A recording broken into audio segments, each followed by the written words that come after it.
Genji tightened his bow tie and looked outside through a crack in the curtains. Maybe the rain had died down a tiny bit since the previous night. But the thick rain clouds didn't seem like they'd be letting any trace of the morning sun get by. The morning was dim and far from refreshing. It seems it will be the last day after all. Sorry for keeping you waiting, Genji-sama. Kanon finished checking his appearance and exited the washroom. On their normal schedule, it was rare for anyone to have to suffer going straight from a midnight shift to an early morning shift. They were on a special schedule for the 2 days of the family conference. However, unless the typhoon passed today, the relative's stay on this island would last until tomorrow. Kanon thought it was best to be prepared for the special schedule to last an extra day. The two of them left the guest house, opening their umbrellas. The rose garden had been devastated by the wind and rain on the previous night. Even though they'd spent several days making it beautiful to welcome the guests, one stormy night was enough to ruin it. Kanon sighed. The two headed for the mansion. They were supposed to meet up with Goda and prepare breakfast. Goda was such a perfectionist that he had probably already woken up, and was probably already preparing a breakfast as exquisite and elegant as glasswork. They reached the overhang of the entrance to the mansion and folded up their umbrellas. Genji took a bundle of several keys from his pocket and unlocked the front door. The Ushirimiya family mansion was the only thing on Rakanjima, so in the past, they hadn't been in the habit of locking up. However, Natsui had ordered that the mansion be locked up from midnight to early morning. Ever since then, unlocking the door in the early morning had become part of the servants' morning shift. This task had been given to Genji and Kanon, so Goda could start preparing breakfast as soon as he woke up. Silence had fallen in the mansion, giving the impression that the mansion itself was still asleep. Well then, let us begin the morning chores. Yes, sir. The two of them split up and began opening the curtains throughout the mansion. If the curtains stayed closed, the mansion would remain enveloped in faint darkness, as though it was still trapped in the previous night. The humidity is bad for my grimoires. Following a well-rehearsed procedure, Kanon went around the mansion, opening the curtains for one window after another without having to retrace his steps once. Even with this horrible weather, drawing the curtain made it feel just a little bit like morning. While doing that, he passed in front of the kitchen. Even though he hadn't smelled anything yet, his stomach started aching for some of Goda's prized cooking. Good morning. Huh? He tried to greet Goda, who should have been getting breakfast ready, but Goda was nowhere to be seen. The kitchen was darkly lit, and not only were the curtains not open, but the fan wasn't even running. It was still cold, without any trace of a fire being lit, so of course there were no signs of breakfast being made either. Though it would have been inexcusable, perhaps Goda had overslept. Even servants are only human. They sometimes sleep in and show up late. In the rare case that such a thing happens, it's part of a servant's code to hide the unsightly scene before anyone notices, smoothly cover it up, and make sure the family never even realize that anything has gone wrong. Kanon took the receiver of the phone that had been fitted to the wall and dialed the number for the extension line in the servants' sleeping room. Huh? He couldn't hear that characteristic sound of a dial tone. Kanon tried picking up the receiver again, but even so, he couldn't hear the usual dial tone. He tried dialing again, but it had no apparent effect. Yo, hey Doom, welcome. Could the lightning last night have damaged some machine, breaking the extension line? The equipment in this mansion was all worn out. Kanon fully understood that even the smallest thing could have caused it to break down. He gave up trying to wake Goda with the phone and dashed over to the servants' sleeping room.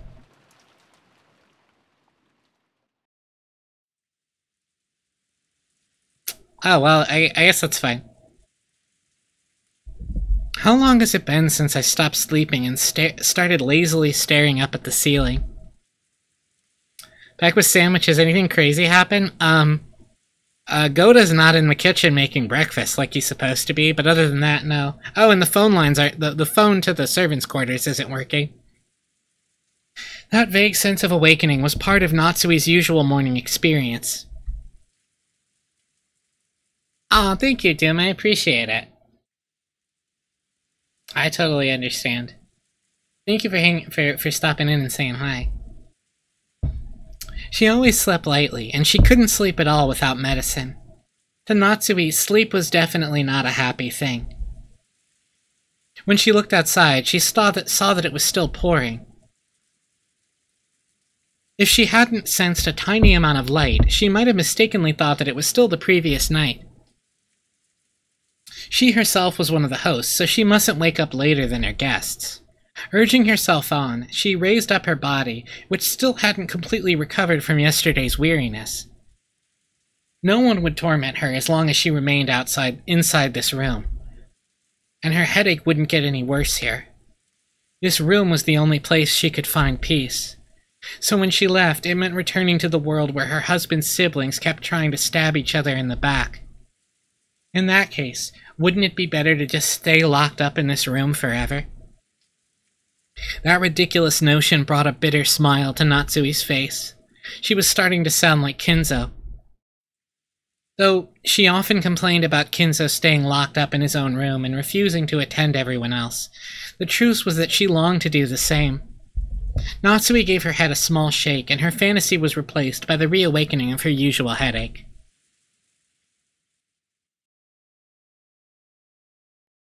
When she reached for the doorknob, trying to leave the room, her hand touched the scorpion charm that she had hung from it before going to sleep the previous night. It was Maria's charm, which Natsui had received from Jessica. Didn't Jessica say something about it having the power to repel magic, telling her to hang it from her doorknob? Maybe it was thanks to the charm that at least this room had been protected from the malice of her husband's siblings. As she thought this, her mood began to get a little more cheerful. I wonder if I have Jessica to thank for the little bit of peaceful sleep I managed to receive. Then Natsui remembered. That's right, last night I promised Jessica that I'd give her a charm of my own in exchange for this one, didn't I? Natsui opened a drawer on her dresser and took out an antique accessory case that she had treasured since she was a child. Inside, there were many small objects that Natsui had thought were valuable at the time. From amidst those, she pulled out a red pouch.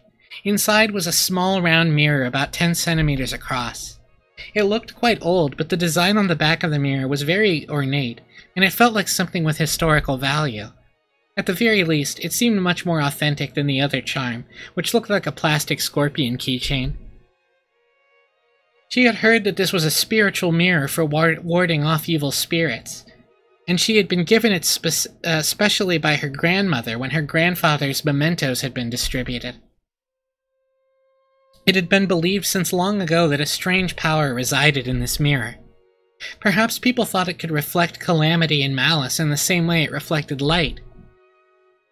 Natsui returned the mirror to its pouch. It would probably be a fitting object to hand over to Jessica. Just as she was placing it in her pocket, the sound of someone knocking on the door suddenly echoed throughout the room. Yes? Good morning, madam. It is Genji. My apologies for waking you so early. I'm coming now. What is it? No servant had ever come to her this early in the morning, nor had they come to wake her in person. Perhaps something bad had happened. Maybe some fatal oversight had been made while preparing breakfast, something that would shame the household in front of their guests. Natsui took a deep breath in anticipation for whatever trouble she was about to hear of. When she opened the door, Genji once again gave a morning greeting while bowing deeply. Natsui tentatively responded. Good morning. Did something happen? My apologies. It would seem that the telephones have broken down due to the lightning last night. The extension telephone isn't working, so please forgive my coming to see you directly. The extension telephone isn't working? That will be troublesome. Will it be possible to fix it? I am afraid we don't know the location of the damage. Later on, I would like to call in an expert and have him repair it. Does that mean we'll be unable to have it repaired until after the typhoon passes? Then it will remain broken down for the duration of our guest's stay. Will that hamper our efforts to care for our guests? We will do all we can to ensure there are no problems. Very well. I'm counting on you to make sure we have no blunders. Natsui let out a small sigh of relief. She had been prepared for the worst, but damage to the telephones wasn't the kind of trouble she was worried about. Then again, even this would probably be enough to spark sarcasm from Eva. Natsui gave her head a light shake. Are the preparations for breakfast proceeding well? As to that, we haven't been able to find Goda. The arrangements for breakfast have yet to be carried out. What did you say? Natsui was indignant. To her, this was a much bigger problem than the phones not working. And despite that, this piece of information was the part that had been postponed. Why did everything go well most of the time, then come to something like this when the relatives were visiting? Natsui put her hand to her forehead and shook her head. Well, I suppose he slept in. At any rate, just see to it that someone hurries up and prepares breakfast. I don't care who. Natsui exited into the hall and turned around for a second to close the door to her room. The creepy thing she saw there silenced her completely. It was an unpleasant sight, as if someone had dipped their fingers in a reddish-black liquid and scratched at the door around the doorknob. It was probably some sort of awful prank, arranged by some person who wanted to make it look as though they'd tried to force the door with bloody hands. What sort of prank is this? How awful! I also just noticed it as I came to call you. I will clean it later. Perhaps this is a vulgar joke by one of the guests. Disgusting. Truly disgusting. Who in the world would pull such a childish and disgusting prank? Natsui had a pretty good idea, but of course there was no proof, so even if she pushed the issue, it would just seem as though she was making a fuss about nothing. In fact, it would surely be better to act as though she hadn't realized that such a prank had been played on her. Natsui gave the order to have it cleaned and headed off to the parlor with a squeak of her heels. Well, that's fine, I guess. When Natsui and Genji arrived in the parlor, Eva and Hideyoshi were already there. Good morning, everyone. Morning, Natsui-san. I heard Goda-san would be making us breakfast, too. My stomach's been getting all excited since I woke up. After all, it seems food is all you can look forward to at the head family household. I'm pleased to see that you two are in high spirits so early in the morning, Eva-san. With a wary expression, Natsui returned Eva's gaze, which was fiercely competitive despite the early hour. Then Kanon jogged in. Excuse me. I choked on nothing. Then Kanon jogged in. After bowing an apology to the relatives for running inside the mansion, he noticed Genji and told him something in a small voice. Kanon, have you still not found Goda? Thank you for the hydrate. My apologies, madam. I went all over the inside of the mansion and the guest house, but I still haven't found him. Where in the world has he gone? At any rate, breakfast is a higher priority than finding Goda right now. See to it immediately. Yes. Kanon glanced at Genji. It seemed he had something else to report, but was uncertain whether or not the word should come from him. Genji nodded and decided to give the report himself. Madam, it is not only Goda. Your husband is also nowhere to be found. My husband? Yes. Even before visiting you, I went to his room to tell him that breakfast wasn't being prepared, but I did not find him there. Furthermore, he is not the only one missing. Rudolph-sama, his wife, and Rosa-sama are nowhere to be found. Not in the guest house? Nor the mansion? Yes, they were not in their rooms at the guest house either. When she'd heard that Goda alone was missing, she'd assumed he'd slept in or was loafing around somewhere. However, now that she'd learned that several of the relatives were also nowhere to be seen, she began to take a slightly more optimistic view. Could last night's family conference have continued all night up until the present moment? If so, they may have wanted to cool their heads after being shut in a stuffy room, going out for walks on their own through the rain.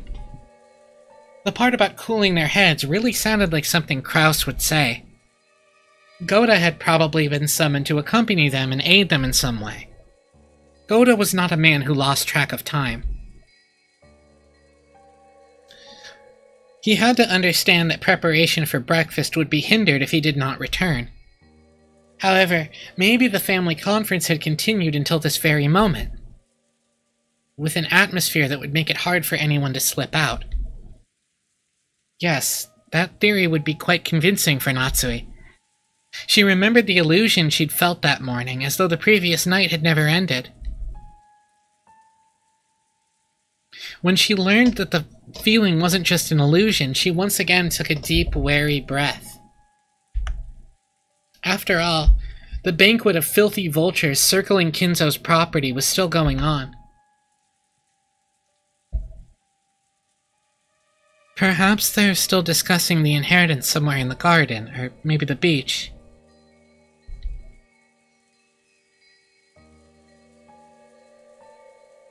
At any rate, if we don't call Goda back, we'll never be able to begin preparations for breakfast.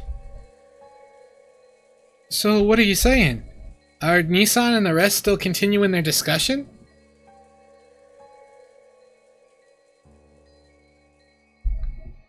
She had planned to say it in a small voice, but Hideyoshi overheard Natsui and managed to grasp the situation. Nissan and Rudolph sure are tough. Maybe it's just youth in Rosa's case. Just a bit after midnight, the two of us were so tired that we headed back to bed. Though I do remember that Nissan and the rest were still having a heated discussion at that point. Men certainly are unpleasant when they get all fired up. Natsui snorted, her face still blank. Kanan, search outside. If you find Goda, tell him to return immediately and begin preparing breakfast. Certainly. Natsui-ne-san, we don't know for sure that they're outside, do we? Couldn't they also be inside Father's study? I see, that's certainly possible. I don't know what path their conversation took, but there's certainly a chance they moved to Father's study and let him in on the discussion. I can't imagine Father would willingly let them bring such a detestable topic into his study. You really think so? Well then, there's nothing we can do. I'm sorry, Genji-san and Kanon-kun, but could you search outside? It wouldn't be that strange for Nissan to suggest they go outside for a walk to cool their heads. Even in this weather. I'll go to Father's study. Who knows, they might actually be there after all.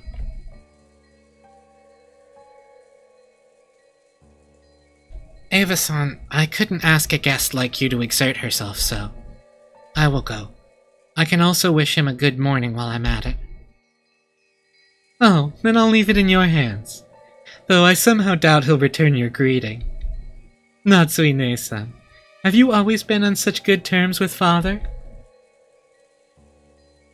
I don't know whether you could call it that, but I am sure that I have gained his trust as the wife of the successor to the Ushiramiya family. Then I'm sure he'll at least answer you, right? I'd like to at least have breakfast with Father. Do you think you could convince him to come down and join us? It seems he thoroughly despises the rest of us, but I'm sure he'll listen to you, if he trusts you that much. After speaking so boldly, if you're unable to convince Father to come down alone, then I doubt you'll ever be able to claim you've earned his trust again. I am not confident, but I will try. Natsui responded, looking discouraged. However, knowing Kinzo's temperament, she had absolutely no confidence in her ability to bring him out. Ava was clearly mocking her, confident that Natsui wouldn't be able to get Kinzo to come down. But even so, Natsui would lose face if she gave up, saying it was impossible and letting Ava go instead. Ava's mean-spirited and unreasonable demand made Natsui clench her fists slightly. When Genji realized this, he spoke softly to her over her shoulder. Genji? Oh, hi. Madam, please take this if you would. And this is... Genji handed Natsui a sparkling gold key of ornate design. It was the key to Kinzo's study. The study had an auto-lock and couldn't be unlocked as long as Kinzo forbade entrance. However, since Genji was especially trusted by Kinzo, he was allowed to carry a key to that door. But if this key is used, won't you also receive the blame? When the master is sleeping deeply, simply knocking on the door will not suffice. And it would be more difficult to persuade the master to leave his room if you must talk through the door. Please use this. Genji. Until now, Natsui had thought of Genji as a cold servant who wouldn't do anything for her, since he worked directly under Kinzo. But it looked like she would have to alter her understanding of him. She wanted to communicate her gratitude, but by then, Genji had already turned his back on her and was walking down the corridor with Kanon. But as Natsui watched them go, the words directed at her from behind were sneering.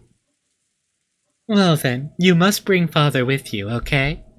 After all, it's his son's precious wife who's asking. I'm sure he'll listen to you. We're guests, so we'll just relax here at our leisure. Quit it, Ava. You're taking this too far. Sorry, Natsui-ne-san, but we're counting on you to deal with father. Without answering, Natsui forcefully spun around on her heels and quickly left that place.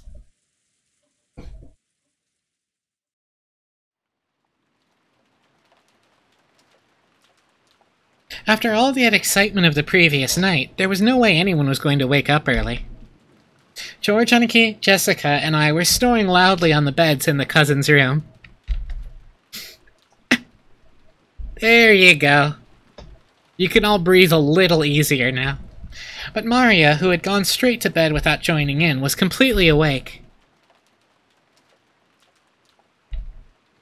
As she rubbed her sleepy eyes and looked around, she was met with the loud snoring of the other three cousins. For a while, Maria had started to think about what had happened. After that, she realized that her mother wasn't with her, and she quickly got lonely. Maria left the cousin's room, trying to head to the room that had been arranged for her and her mother. Paying no heed to the three who were sleeping soundly, she slammed the door shut. In response, Battler mumbled and rolled over in his sleep, but it wasn't enough to wake him.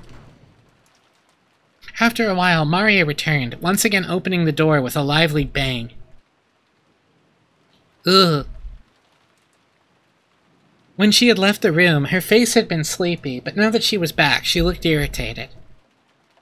After that, she climbed up on Battler's bed, which happened to be the closest, and started yelling and jumping on it like it was a trampoline. Ugh! Wake up! Ugh! What? Is it an enemy raid? Surround them! After making sure I was awake, Maria moved over to George Aniki's bed and started jumping on that, too. In that manner, the three of us were all greeted with an extremely pleasant awakening. Thanks for waking us up, Maria-chan. You stopped us from sleeping in after that late night. If only you could have been a bit more gentle about it. George Nissan, you really are an adult. I respect that. It'll be 7 soon. Well, it's not really a bad time to wake up. Ugh.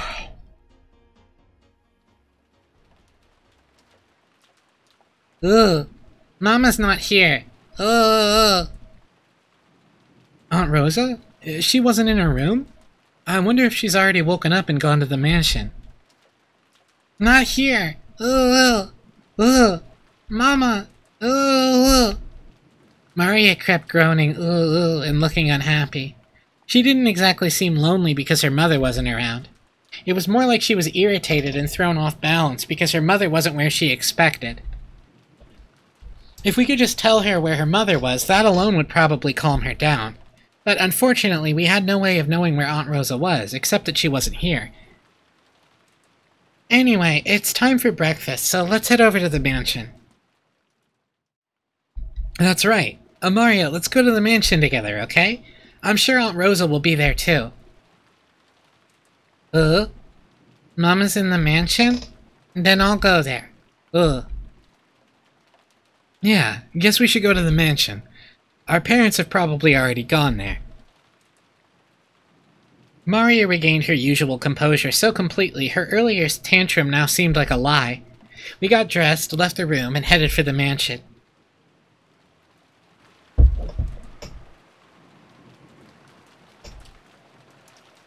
Thank you for the posture check and the hydrate. They really let you luxuriate in it for a while. Like, I wonder if somebody has died. Anyway. Once more, there was a knocking sound on the study door, but there was no answer. He seemed to be sleeping still, and I could not wake him. If she went back downstairs and said something like that, Ava would probably be amused and triumphant. And even putting Ava aside, it was problematic that Kinzo had stayed away during this entire once-a-year conference, not even coming down to greet anyone. Even the family head, no, especially the family head, couldn't fail to make an appearance. I wonder if I can convince him myself. Natsui readied herself and used the key that she'd borrowed from Genji to open the door.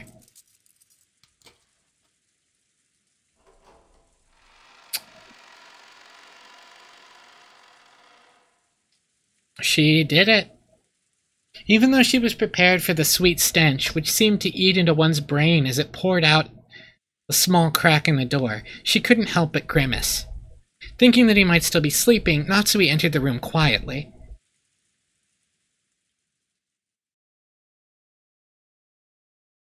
When she did, Kinzo was already awake and looking down out of the window. So you're awake. Good morning. How did you get in?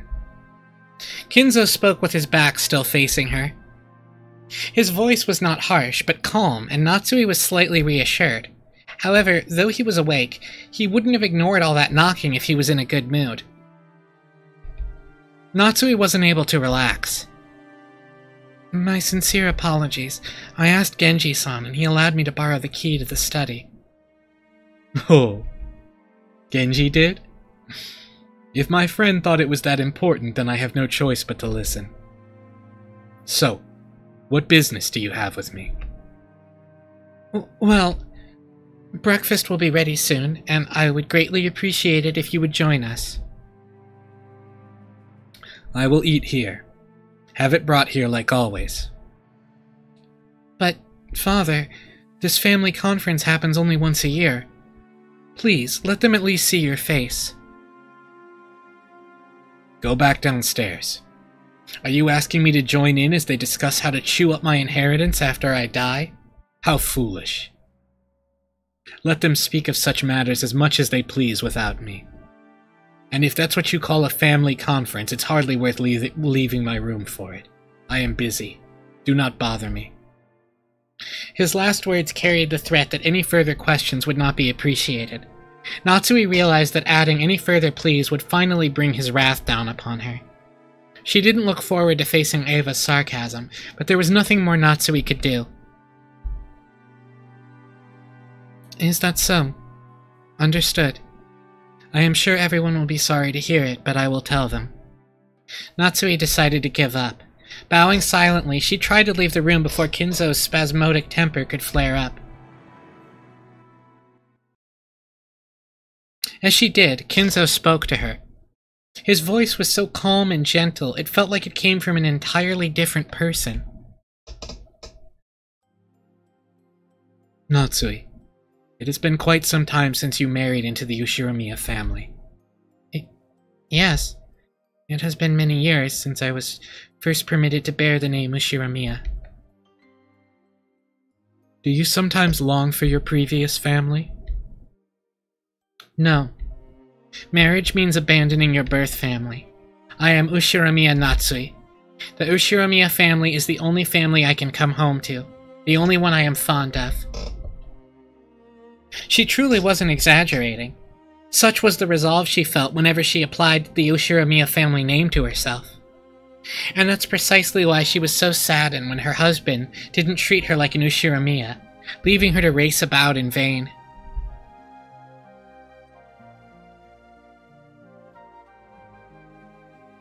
If Kraus were a woman, and you his husband...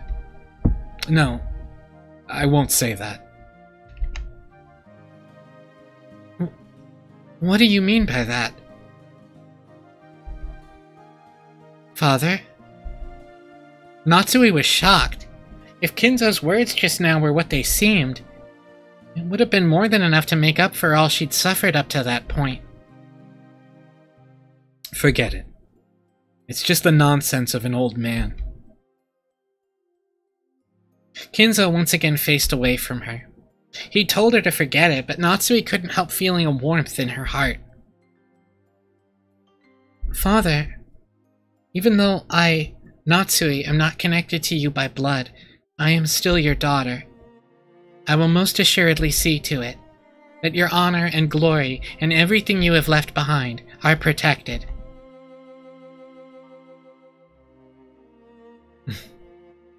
You do not have the right to wear the one-winged eagle. However, the one-winged eagle is surely engraved in your heart. That is irrefutable proof that you are my blood relative, one who will inherit the glory of the Ushiramiya family. Some will sneer that there is no eagle on your clothes, but such words are not worth lending an ear to. Only those who hold the eagle in their hearts are my true blood relatives. I now consider it an honor that you were welcomed into the Ushiramiya family. Without saying anything more, Kinzo remained with his back to Natsui. However, Natsui couldn't help but feel something warm well up inside her that she hadn't felt since long ago, when she had been just a child. Natsui bowed silently to his back and left the room.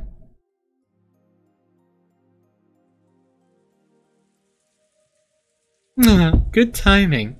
How was father? You were taking so long, so I came to check. When Natsui left the study, she saw Ava climbing the stairs, and their eyes met. Ava was smirking unpleasantly, thinking that Natsui would leave drudgingly after failing to convince Kinzo. However, the way Natsui was now, such a frivolous laugh would not disturb her.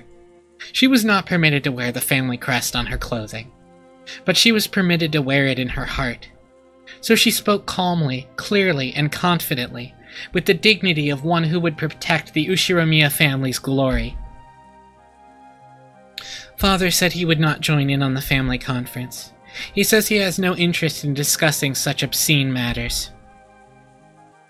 I figured you'd say something like that. If you failed to persuade Father, just say so.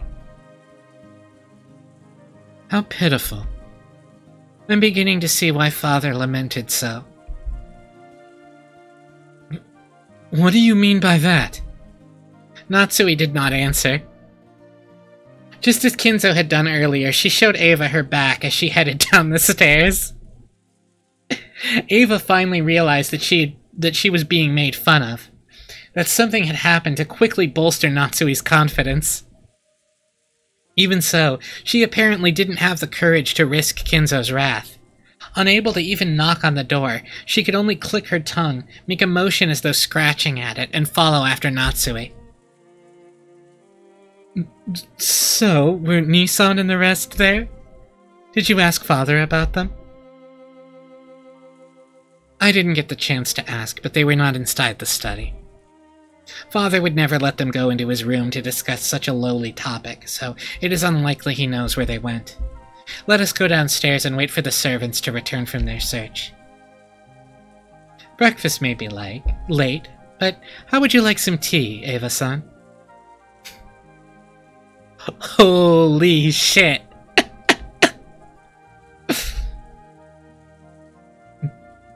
That would be fine. Ava couldn't hide her confusion at the complete difference in Natsui's attitude. She was acting so boldly, and while Ava hated to admit it, she even had a sense of dignity about her. Unable to find fault with anything, Ava could only follow Natsui back to the parlor. Damn. When does she switch it off? When she's beaten. That's when. When she loses. That's the only time. When the two of them returned to the parlor, Hideyoshi had been joined by the 4 children and Nanjo. Genji, who had been talking with Hideyoshi, reported the current situation when he noticed that Natsui had returned. You still have not found my husband and the rest? Yes, my apologies. Also, Kumasawa has started preparing breakfast. She said that she will need just a little longer. The clock read a little past 8. 8 o'clock should have been the time to start breakfast. Normally, going over that time limit would be a disgrace to the host. Kanon is now searching outside. Also, no one has seen Shannon either. Even Shannon's missing? Truly, just how many people did my husband bring with him on his little walk? Just how many people had gone missing by now? Now that the number was this large, it was starting to feel truly unpleasant, as though the people here were the only ones left out of something interesting. At least, that seemed to reflect the feelings of the children, and Maria in particular. She was indignant, her stomach grumbling, almost as though her mother and the others had left her alone to go off and eat something delicious without her. The other children were flipping through the channels on the television, trying to find a program that might interest Maria and cheer her up again. Nanjo was sitting on the sofa, gazing blissfully at the children while reading a book. It must have been a book about chess. The sound of footsteps came rushing towards them with a pitter-patter. There was only one set, so they realized, before seeing who it was, that it probably belonged to Kanon, not Kraus and the rest. Madam, excuse me. Judging by your appearance, you still haven't been able to find them. My apologies. I still haven't. That will be enough. You've worked hard. She didn't know where they were, but they had to be somewhere on the island. They hadn't a thing to eat since the previous night, so their stomachs must be growling about now. They'd probably come plodding back of their own accord before long. By now, Natsui was thoroughly exasperated, and started to feel that there was no reason for them to go out of their way and search. I will go to the kitchen to prepare some tea for all of the guests.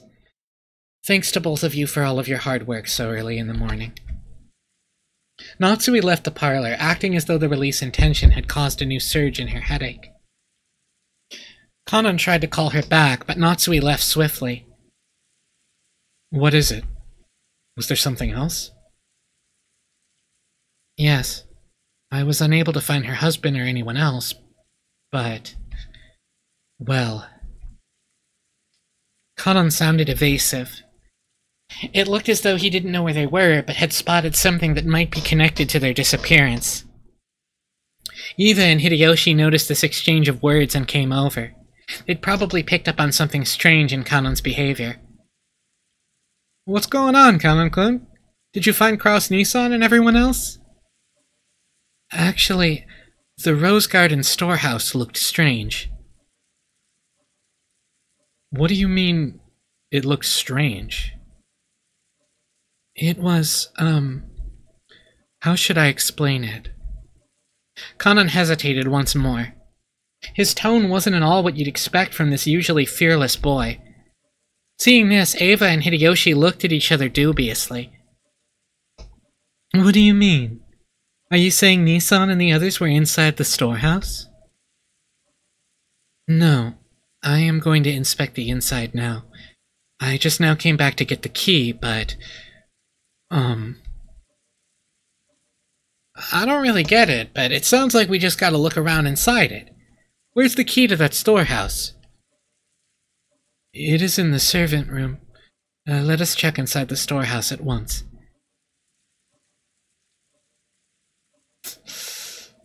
Kanon dashed off to the servant room and returned with the key. Genji left the parlor, saying that he would go check, but then Eva and Hideyoshi followed after him. What was this something strange about the storehouse that had caused the usually fearless Kanon to hesitate? It was still pouring outside, but perhaps their curiosity over this something that Kanon couldn't talk about won out. While the children made a big fuss watching television, Kanon and the rest rushed over to the entrance.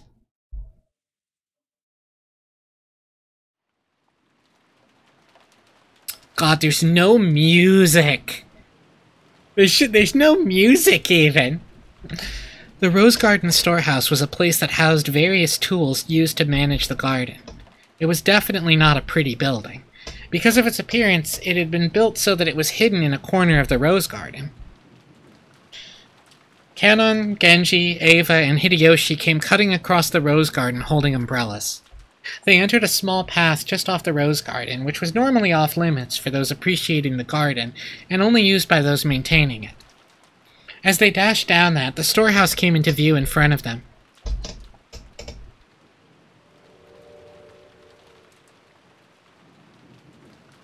Okay.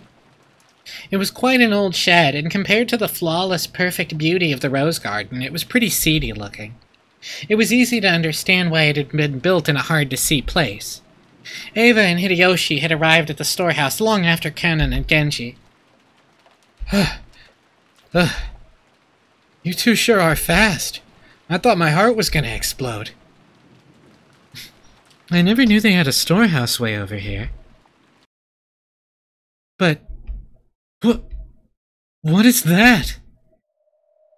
When Eva looked where Kanon was pointing, she was at a loss for words. Noticing this, Hideyoshi also followed Kanon's finger and was likewise too shocked to speak. The entrance to the storehouse was a kind of shutter. And there, everyone suddenly realized why Kanon had been unable to find words to describe what they now saw.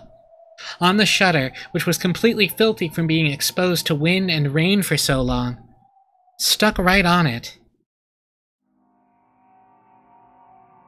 there was something that looked like a strange, dark red liquid? Mucus? Or maybe it was some sticky paint. An indescribably eerie shape was drawn on the shutter with some kind of ghastly substance. The rain had caused it to drip down like fresh blood leaking from an open wound. No more beating around the bush. Some kind of mark was drawn there, with a ghastly substance that looked like blood, in a shape that seemed to suggest something ominous. 2 circles were drawn there, and inside them was a design that looked like a cross. The 4 ends of the cross were widely exaggerated, and it looked like some kind of crest from somewhere around Europe. And the cracks between those shapes, written closely packed together, were some unfamiliar characters or possibly symbols. What a vulgar bit of graffiti! Could this be one of those? One of those magic circles used in demonic ceremonies? It wasn't surprising that Hideyoshi would say that about such a ghastly shape, drawn with a deep red dripping substance. When was this made? Last night, I came here before it started raining, and there was nothing drawn here at that time. We must do something before anyone else sees this. If they laid eyes upon it, it would cause them great discomfort. That's right. Even though it's just a shed, I wouldn't want to leave such an unpleasant sight of graffiti alone for even a second longer than I had to. There is some paint inside the storehouse. Let us paint over it temporarily as an emergency measure. Then repaint it again someday when the weather is good. Genji remembered that he had just recently seen another scribble, and that it too had been made with this strange dark red substance, the same color as this. That must have been... That's right. He had seen it on the door to Natsui's room. Kanon-kun, let's remove this scribble quickly and go back, okay? Even though it's just a storehouse, it's really irritating to have graffiti around the home I was brought up in. Yes, ma'am. I will take care of it immediately. Kanon squatted in front of the shutter and unlocked it. He then lifted it up with all his strength. A boisterous noise resounded, and the eerie shape drawn on the shutter began to get sucked in through the top as the shutter was raised. At least for the time being, that ominous drawing disappeared from their direct gaze, and they all breathed a sigh of relief.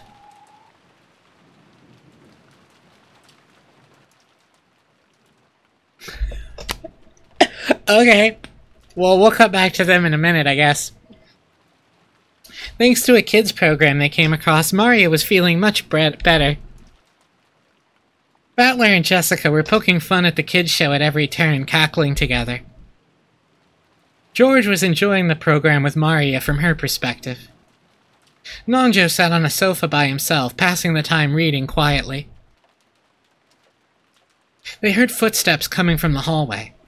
They were the footsteps of a single person. Did that mean it wasn't the group of 4 that had just left? It was Genji. It was very rare for Genji, who considered being out of breath a violation of a servant's virtues, to be gasping for air. He had probably come dashing back from outside the mansion. His shoulders were soaking wet, and he didn't have his usual trim appearance.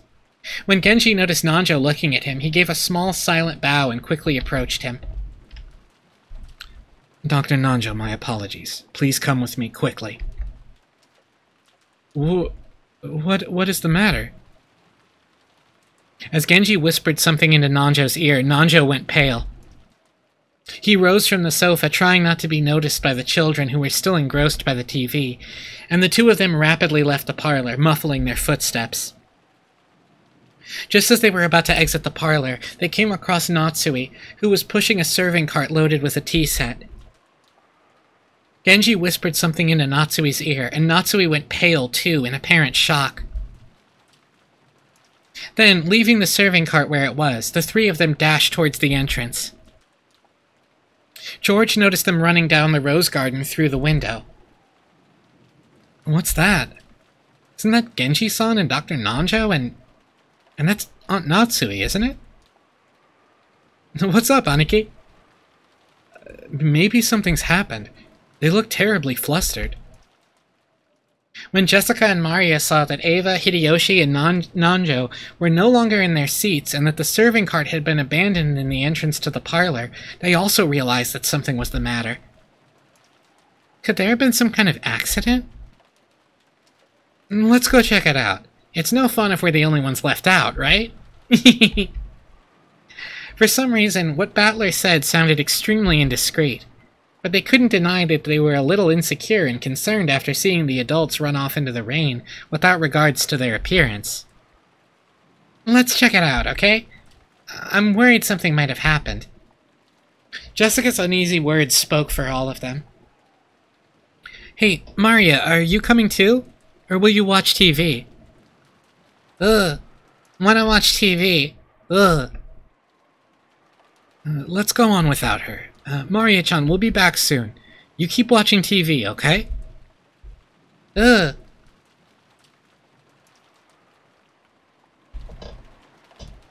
By the time the kids made it outside, the adults were no longer in sight. God, the build-up is gone so it's done so fucking well. It's done so well. But Jessica seemed to have a pretty good idea where they'd gone, judging by the direction they'd been running. Following Jessica, we ran through the rain-soaked rose garden. The wind seemed to suddenly get stronger. The malicious sound of thunder began to ring out like it had the previous night. It felt like an eerie something had surrounded the island and was trying to stop us from moving forward. Jessica, is there something over this way? I'm pretty sure there's a storehouse for gardening tools or something. What in the world could be going on in a place like that? Just as Jessica had said, they began to see a storehouse in front of them. They could also see the adults there. The shutter to the storehouse was open, and several adults looked as though they were searching for something. For some reason, only Natsui was outside the storehouse. Without even holding an umbrella, she looked like she was hanging her head. Her back was facing them. There was Genji, Nanjo, and Natsui, who had just left the mansion. The ones who'd left earlier, Kanon, Eva, and Hideyoshi, were also there, making a small crowd of people. but there was absolutely no bustle of activity. When Natsui realized that the children were approaching, a terrible expression rose to her face, and she ran at them with her arms spread wide. "You mustn't come any closer! Go back to the mansion!" But despite that... No. Because of that, the kids saw the scene Natsui was trying to keep them away from. Inside the storehouse, with its shutter wide open, a faint fluorescent light shone down. And right there was... I'm not going to do the Jessica scream. Also, please enjoy this track. It's called Golden Slaughterer. It's pretty good.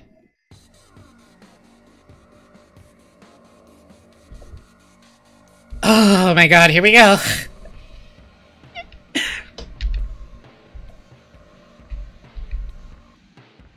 Jessica's piercing shriek rang out, but that was just because Jessica's scream was the loudest. The same thing spilled out of Battler and George's mouths as well. Ava spread her arms just like Natsui, roaring at the kids with a bone-chilling expression on her face.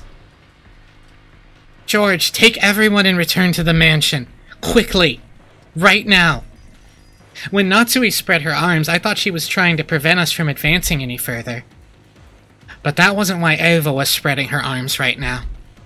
She was trying to stop us kids from seeing that terrible scene. It was her mother's heart, trying to protect the eyes and hearts of us children by blocking our view of that terrible scene by at least the width of one of her arms.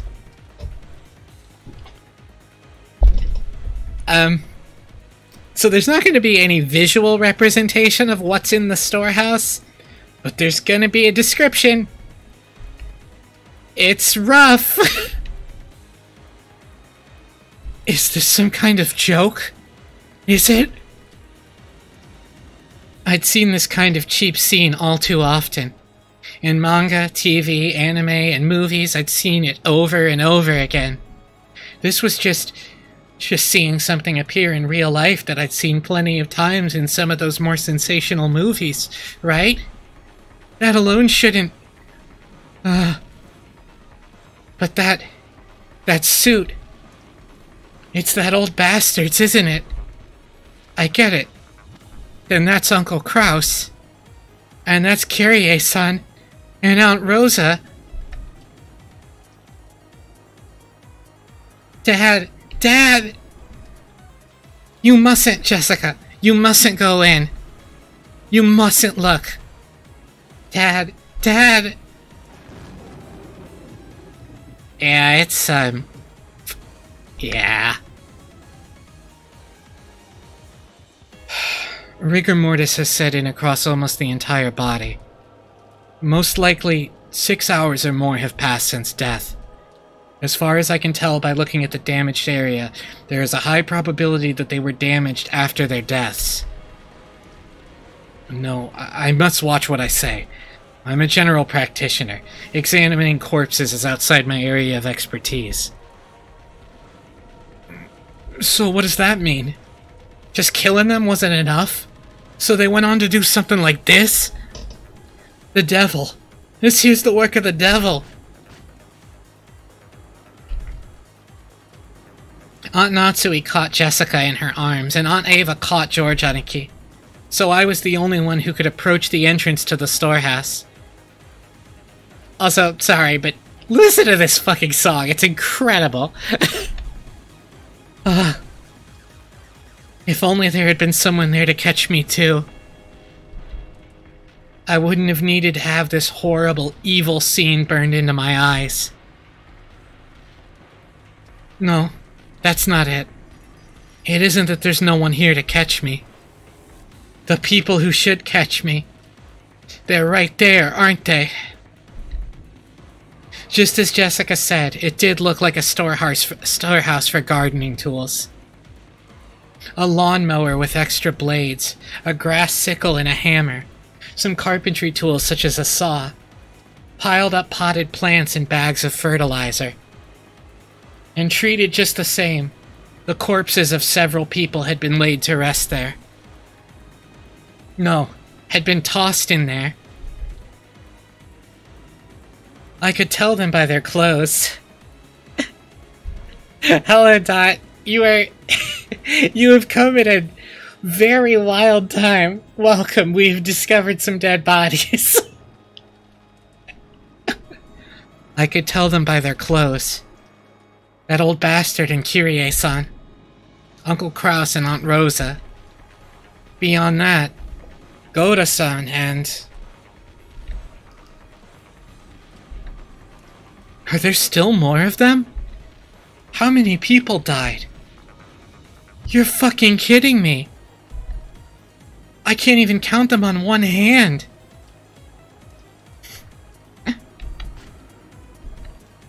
I didn't know whether it had been one of those gardening tools, which if used for something other than their intended purpose could definitely be wielded with a naked brutality.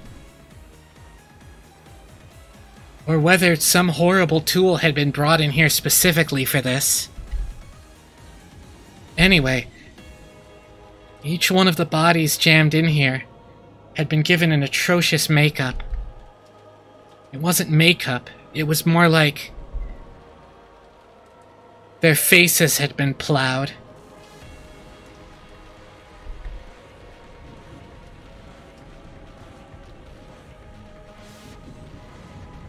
Yeah, so... I am now going to read a description of some corpses, just so you're aware. That are pretty fucked up. Their faces were smashed, forced into expressions that normal people couldn't make even after death. I couldn't tell where the eyes or the nose were, but I could find their mouths, because they were gaping wide, their gums exposed. But their front teeth were missing, and even the cheeks that should have covered up all this were torn and laid bare. That trendy makeup you always spent so much time on, even though you're a man, isn't doing a thing now. I think that's the extent of it. Oh damn, he really did wear makeup. I thought he was doing a bit. I always thought you were going to hell. But still, not like this, right? You weren't such a son of a bitch that you should have to suffer so brutally. And Kyrie-san, didn't I tell you to stop going out with this guy? There's absolutely no reason for you to end up like this too. They've got no faces. No faces. Damn it, damn it, damn it, damn it! Battler-san, you mustn't look anymore. There's no way your mother and father would want you to see them like this.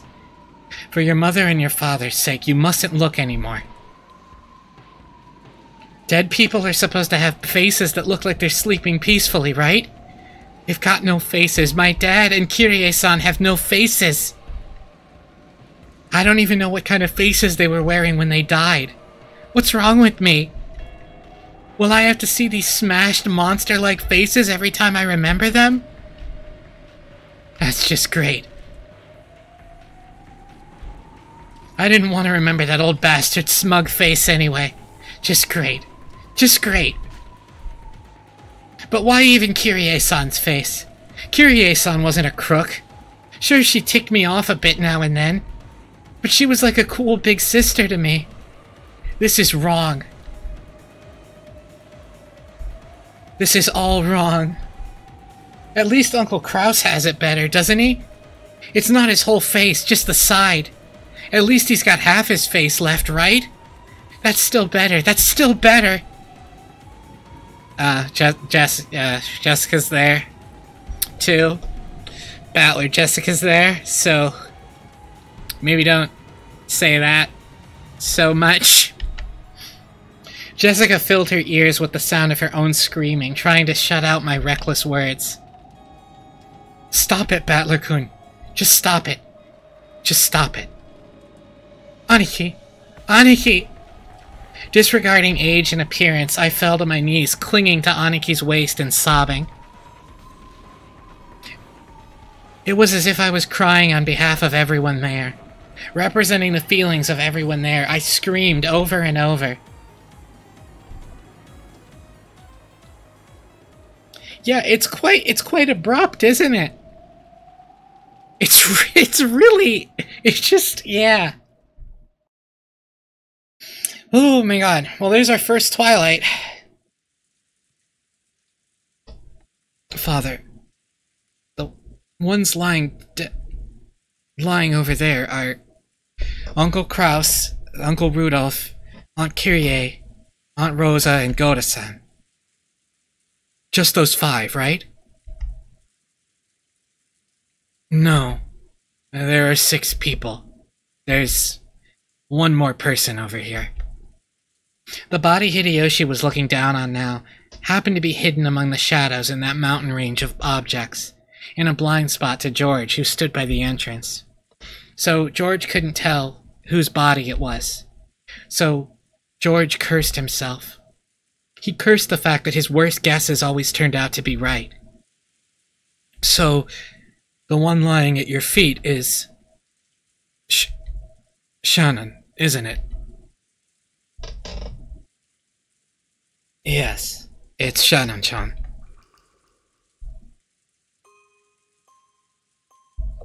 Oh, you're gonna hit me with fucking... Yeah. This is a song of all time. I mean, yeah, like, fuck George, but, like, who cares about George right now? The song is called World End, by the way, so that's something. George fell completely silent. He shook slightly, his lower lip trembling. You were right about the body count. Normally, he would have wanted to run to his beloved's body, screaming and crying. However, before rashly rushing forward, he worked to keep his composure and asked his father, Is Shannon the same as Uncle Kraus and the others? Hideyoshi deeply understood the meaning of those words, so he couldn't give George an immediate answer. Or rather, he felt that silence was the only sincere and loving response he could give George right now. When George asked if Shannon was the same, he meant to ask whether her corpse was in the same condition as the others or not. Since Hideyoshi hadn't denied it, it meant her corpse was in the same brutal state. Can I look at Shannon? No, you can't. Why not? After all, I won't be able to see Shannon's face again, right? So, why won't you let me see what her face looked like at the end? The last time you met Shannon-chan was yesterday, right? Yes. I see. When you left her, what kind of face was she showing you?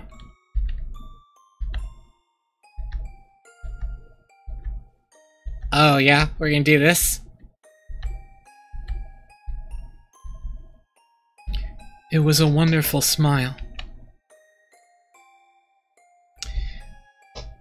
After he handed her the ring, she hesitated, even though she must have already made up her mind.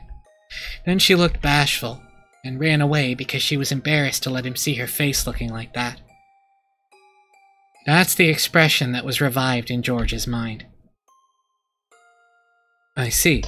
Then I'm sure Shannon-chan would want to leave you with that smile in your memory. Hideyoshi looked down upon Shannon's body lying at his feet. Just like the other bodies, it was in such a horrible state that it'd make anyone want to cover their eyes.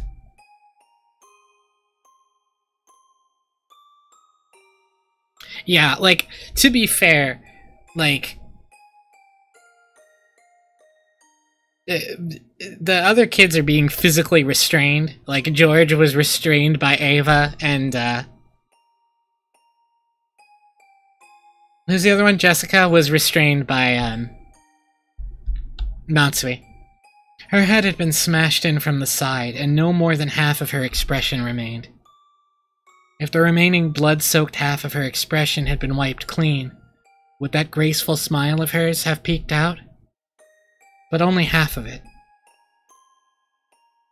Without thinking, Hideyoshi slapped his hands over his eyes. How brutal. If her face was going to be crushed anyway, then if only all of it had been crushed, he might have been able to temporarily distract George from his pain by making the pathetic suggestion that it was someone else wearing Shannon's clothes. But half of her face had been left untouched. It caused the body so much humiliation, while still proving beyond doubt that the body was Shannon's and no one else's. How inhuman. How brutish. And there, trying his best to burn the image of the remaining half of Shannon's expression into his eyes as she lay at Hideyoshi's feet, was Kanon. Kanon was not crying. Tears had risen to his eyes, but they did not drip down. But that didn't mean he wasn't feeling as much sadness as everyone else. Losing Shannon, who had lived with him in the same orphanage, whom he had loved as a sister, must have been just the same as losing a blood relative. George, I'm sure Shannon-chan is saying thank you. She must be glad you didn't end up seeing her in such a pitiful state. I'm sure. She's thanking you for holding strong and showing restraint. I understand. I understand, Father. I understand. George leaned against the outside wall of the storehouse, crouching down limply. Father, I have a request. What is it? I want you to look for me. Is there a ring on Shannon's finger? A ring? Let me see. Hideyoshi crouched down. As he did, Kanon silently pointed to one of Shannon's hands. Yeah, there is. It's a diamond ring. With a valuable diamond. Must have been pretty expensive. And which hand and which finger is it on? The ring finger of her left hand. I see. So Shannon-chan was engaged? George? Don't tell me you... Ava! That doesn't matter now. A man made a lifelong promise to Shannon-chan. A man promised her happiness for life. Who that man was isn't the issue here. Being told that by a man is a woman's dream, isn't it? Oh, Ryukishi, you and your gender. I don't know when she received this ring. I also don't know who gave it to her. However, even so, Shannon-chan took this ring. Then she accepted it and put it on her left ring finger. I'm sure the man who gave it to her was also happy. To most of the people there, Hideyoshi was simply disturbed by this extraordinary situation and was blurting out nonsense. However, someone who knew of George and Shannon's true relationship would understand the full meaning of those words. I see. Thank you, Father. George stood up. The traces of tears still streaked his face, but his expression had returned to its usual calm one. Let's go, Battler-kun, Jessica-chan. If we stay here any longer, we'll get in the way of the adults. You're right. Jessica sniffled once, showing her face to her mother, who had been holding her the whole time, to let her know she was okay now.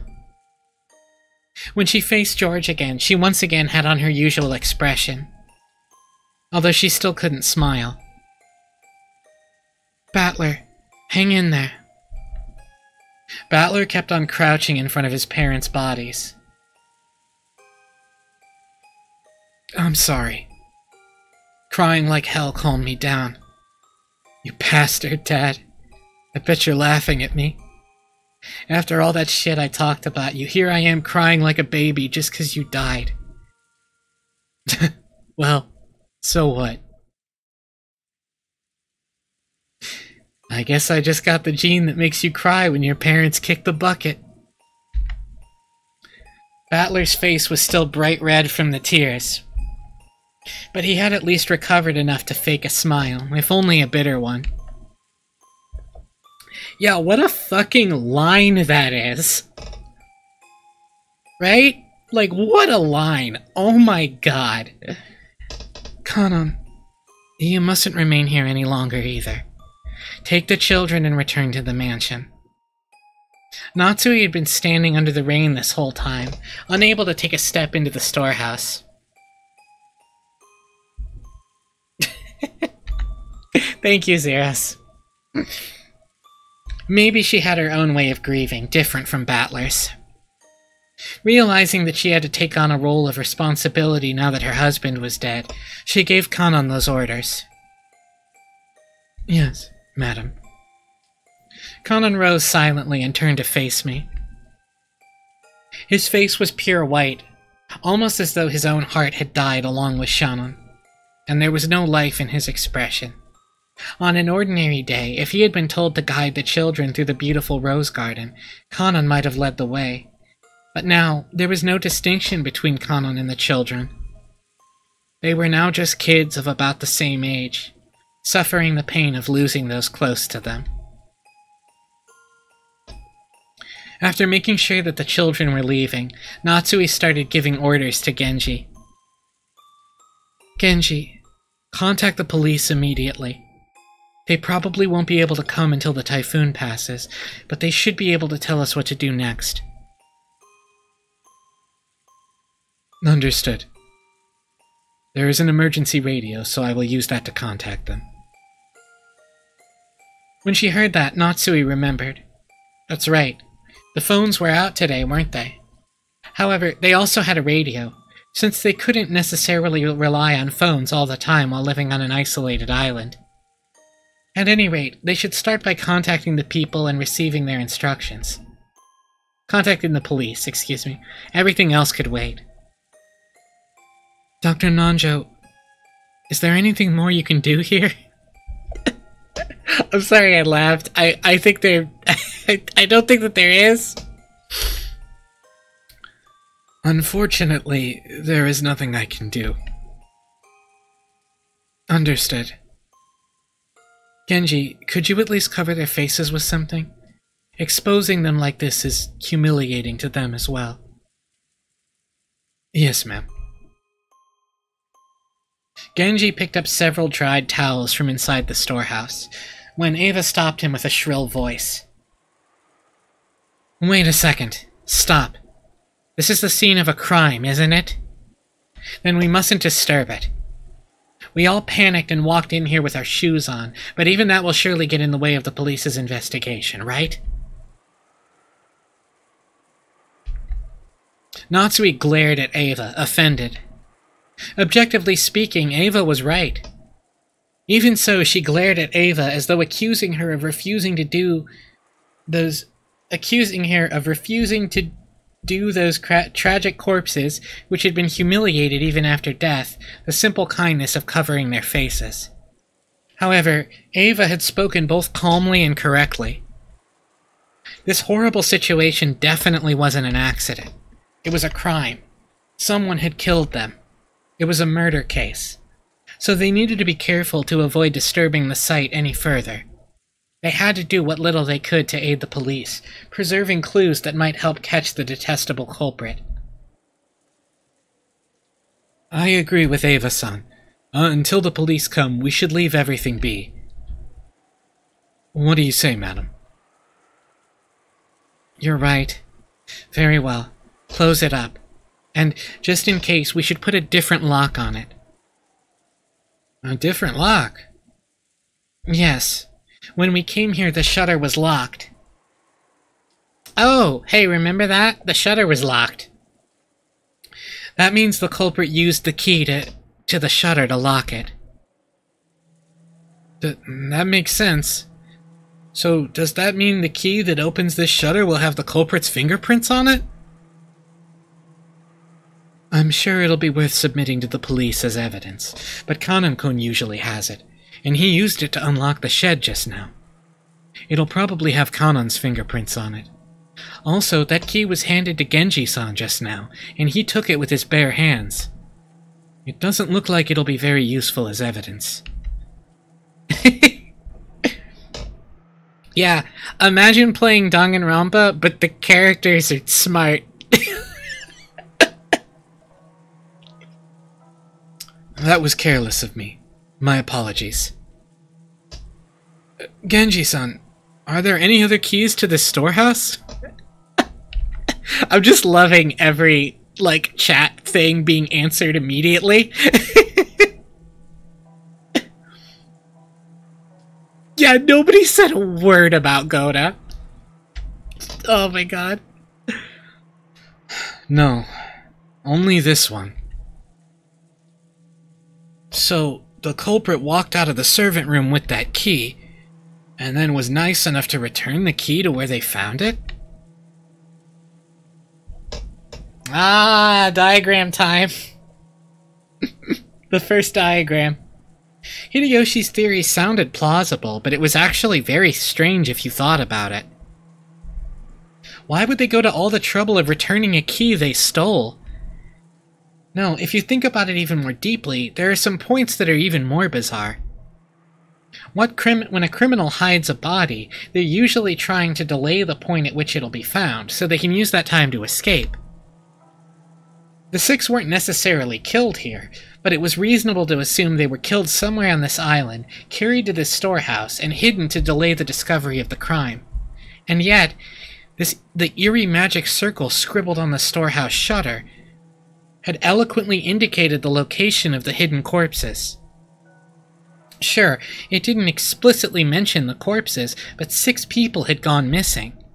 In that situation, someone had made such an obvious piece of graffiti and even returned the key to the shutter, almost as though they wanted the corpses here to be discovered.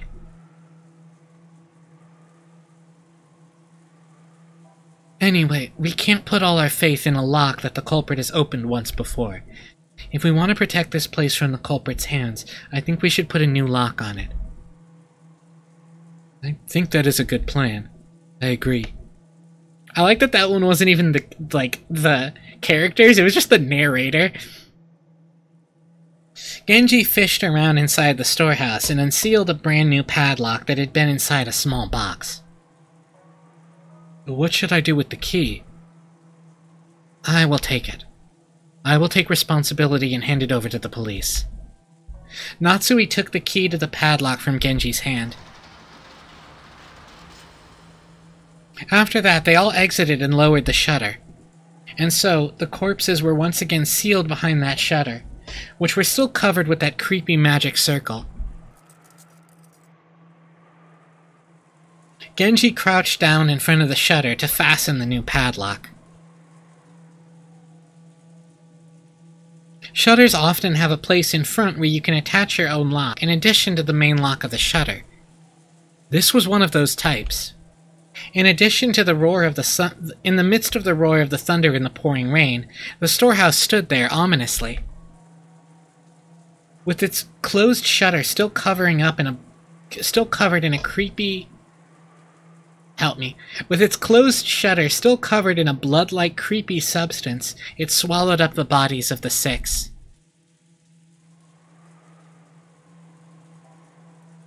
To Natsui, putting the new lock on wasn't mainly to preserve the scene for the police.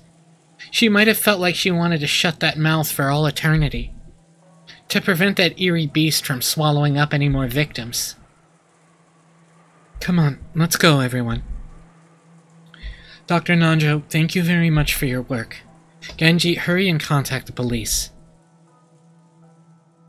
I will do so as I return. The adults left the storehouse. The ghastly magic circle drawn on the shutter kept the 6 bodies in its throat, looming eerily as the lightning occasionally lit it up.